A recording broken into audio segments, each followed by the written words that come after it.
Hello and welcome to Newslaundry interviews. Now, if one follows news stories around communalization or just politics in the cow belt, there's one region that really stands out: Western Uttar Pradesh. Muzaffarnagar riots, Saharanpur riots, violence in Bulandshahr, the Dadri lynching, and of course the Love Jihad bogey. All of these just seem to have happened in towns and villages in Western UP. But what is it about this area that really makes it a fertile ground for polarization and issues like Love Jihad? To understand this, we have Mihir Srivastava. Mihir has just co-authored this book. It's titled Love Jihadis, an open-minded journey into the heart of Western Uttar Pradesh. Hi Mihir, welcome to Newslaundry. It's a pleasure. What really triggered this book? Like, what made you decide that I'll pack my bags and go to Western Uttar Pradesh? I mean, the point is, the Western Uttar Pradesh is so close to UP, so close to Delhi, that I didn't even have to pack my bags. It was usually an over the weekend kind of a trip. Love Jihad was one issue which I felt was funny to the extent that people are made to believe that two individuals, and especially it's a comment on Hinduism, where a Hindu girl is juvenile or novice or docile enough not to make her own decisions because sensuous Muslim men are gunning for them to convert them into Islam. And this whole bogey itself was so defying any logic. But then our media was sort of supportive of this whole propaganda campaign. The caste equations are very, very strong. This is also a place where a lot of honor killings happen. So there are these martial tribes like Tyagis and Thakurs and stuff who have a great influence over society, and a lot of that influence is out of sheer muscle strength, and that's why they're called martial tribes. So there is this, because they're strong, they have this tendency of sort of enforcing their way of life on others who are not so strong, who cannot get back to them. And of course, its proximity to Delhi. So anything that happens here has repercussions in the capital. So it's a convenient venue, if I may say, for communal clash. So how much of what has happened, the violence clashes and on the ground, and in terms of your experience as a reporter, how much of it could be attributed to just BJP's politics? A lot. What communal politics is done is that, I mean, there was an era when Mulayam Singhs and Mayawatis came into being, and their politics was caste. So they were reinforcing the caste identities, which sometimes sort of extends beyond Hindu-Muslim. So there are, Dalits, both Muslim Dalits and Hindu Dalits. But then BJP, when it sort of came into power and prominence, what they did was, this fear of Muslim man, and you know that they are libidinous and they're after innocent Hindu women who don't know what to do with their life and fall prey to such people. This is not new. This has existed as far back as pre-independence. But we are in a time where Uttar Pradesh has now passed an ordinance that sort of makes it a law and makes it a lot difficult that if you want to, in fact, it debars people to change your religion just for marrying someone. One of the central figures in your book is this woman called Shalu, who married a Muslim man, went against her family, the entire climate that the mainstream media created, and so on and so forth.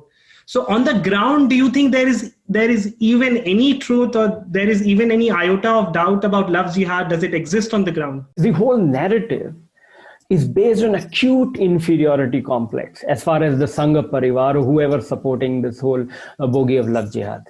One, of course, like you said, that they say that Muslim men are sensuous simply because they live in crammed houses and they are sort of exposed to sexual activities very early in their life. And Hindu girls are very docile and amenable, and once they experience a Muslim man, there's no going back. They're absolutely floored. That's absolute crap. Sensuality and docility, stupidity, or any form of adjective that you associate people with has nothing to do with their religion. Where is Love Jihad on the ground? I have yet to find, and I'm not the only one. NIA was created to investigate terror cases. Now they're muckraking marriages. And even the NIA, which was given 69 cases, out of which they investigated 11 cases in detail, none of these cases they were able to prove any love jihad. I mean, we live in the same world. I mean, I'm waiting for a love jihad case to happen. Prove it.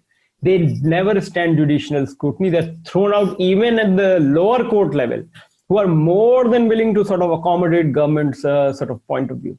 But where is love jihad happening? I want to know. Of course, now, I mean, their imagination runs wild. Love jihad is not the only case. They will come up with love jihad, land jihad, rape jihad, this jihad. I mean, they have a list of 15 such jihads. Correct. Yeah. Sudhir Chaudhary actually did show it up on his show. Oh, I think he is one of those incredible journalists who have very fertile imagination. I think he can sit on planet Mars and do stories about India. In your experience, were you also able to like sift through like how local media was reporting it? That is one. And second is, how much of a role do you think Hindi media has played in propping up issues like love jihad? As far as I'm concerned, there's hardly anything to choose between Hindi media and, I mean, hundreds of this world also exist. So I won't place the blame on Hindi media, but you're absolutely true.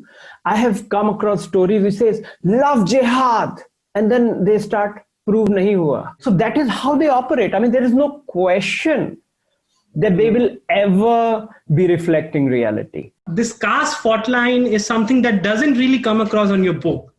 Is it because you were focusing just on love jihad, or did you just happen to so I was just focusing on communal clashes, not caste clashes. It's a very superficial book, if I might put it.